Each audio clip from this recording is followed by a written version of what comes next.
참 예수님, 오늘은 시에나의 성녀 카타리나 동정학자 기념일입니다. 카타리나 성녀는 1347년에 태어나셔서 1380년 33세 나이에 돌아가실 때까지 하느님 사랑에 사로잡혀 사셨습니다. 18살에 도미니코 제3회에 입회하셔서 3년간 세상과 떨어져 기도와 엄격한 생활을 하셨습니다. 그 후 2년간 가난한 이들을 위해 헌신하시다가 14세기 유럽의 혼란스러운 상황에서 여러 정치적인 사안에 개입하시면서 교회의 일치를 위해 여생을 봉헌하셨습니다. 1375년 28살이던 해에 기도 중에 오상을 받으셨는데요. 예수님께서는 내 사랑하는 딸아, 나는 너에게 나의 상처를 주노라. 이는 나에 대한 너의 사랑과 고통을 공유하게 하려는 것이다 라고 말씀하셨다고 합니다. 성녀의 오상은 겉으로는 보이지 않았지만 내적으로 깊은 고통을 체험하셨는데 성녀께서 겸손을 요청하셨기 때문에 예수님께서 상처를 보이지 않게 해주셨다고도 전해집니다. 또한 예수님께서는 나는 너를 세상에 보낸다. 너는 겸손과 진리로 무장하고 왕들과 교황에게 나의 뜻을 전하라. 나는 내게 지혜와 말의 은사를 주리니 두려워하지 말아라 라고 말씀하셨다고 합니다. 성녀는 많은 곳을 다니며 정치인들과 성직자들을 대상으로 사치와 향락에서 벗어나 평화를 추구해야 한다고 말씀하셨습니다. 또한 정치인들에게 편지를 보내어 이탈리아에 있는 수많은 도시국가들 사이에 평화를 지킬 것을 권고하셨고, 로마에서 강제로 프랑스 아비뇽으로 옮겨져 있던 교황청이 다시 로마로 돌아가야 한다고 역설하셨습니다.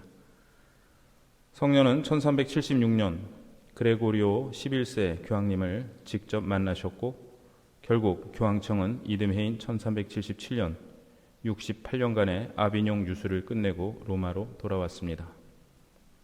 1970년에 바오로 6세 교황님께서 아빌라의 데레사 성녀와 함께 시에나의 카타리나 성녀에게 여성 최초로 교회 박사의 칭호를 주셨는데, 사실 성녀께서는 돌아가시기 3년 전에 그를 배우셨다고 합니다. 성녀의 편지는 다른 사람을 시켜 쓰신 것이었습니다. 놀라운 것은 만년에는 밤을 제외하고는 혼자 계실 시간도 없을 만큼 이곳저곳을 여행하며 여러 사람을 만나 논의하고 조언하느라 바쁘셨는데, 그런 와중에도 관상의 생활을 하신 것입니다. 관상이 활동생활 한가운데 현존해 있었습니다. 그러기에 성녀를 사회적인 신비가 또는 신비적인 활동가라 부르기도 합니다. 성녀께서는 생애 마지막 2년을 교황 우르바노 6세와 교회의 일치를 위한 기도와 탄원으로 보내셨고, 고통 중에 교회를 위하여 당신 자신을 희생 제물로 바치셨습니다. 예수님께서는 복음에서 니코데모와 말씀을 나누시는데요. 너희는 위로부터 태어나야 한다고 말씀하십니다. 히라버 아노텐이라는 단어는 위로부터라는 뜻도 있고 다시라는 뜻도 있는데요. 니코데모는 예수님의 말씀을 잘못 알아듣고 어떻게 나이 든 사람이 다시 태어난다는 말씀입니까? 하고 되묻기도 하였습니다. 예수님께서는 바람은 불고 싶은 대로 분다. 영에서 태어난 이도 다 이와 같다고 말씀하시는데, 여기에서 바람과 영은 같은 단어 프네우마입니다. 따라서 예수님 말씀은 프네우마는 불고 싶은 대로 분다. 프네우마에서 태어난 이도 다 이와 같다 입니다. 바람을 인간이 통제할 수도 없고 이해할 수도 없듯 영에서 태어난 이도 마찬가지라는 말씀입니다. 예수님께서는 이어서 사람의 아들이 들어 올려져야 한다고 말씀하시는데요. 이 말씀은 요한복음에 3번 나오는데, 다른 복음에서 예수님께서 3번에 걸쳐 순환 예고를 하신 것과 비슷합니다. 그리고 이것을 모세가 광야에서 뱀을 들어 올린 것에 비유하시는데요.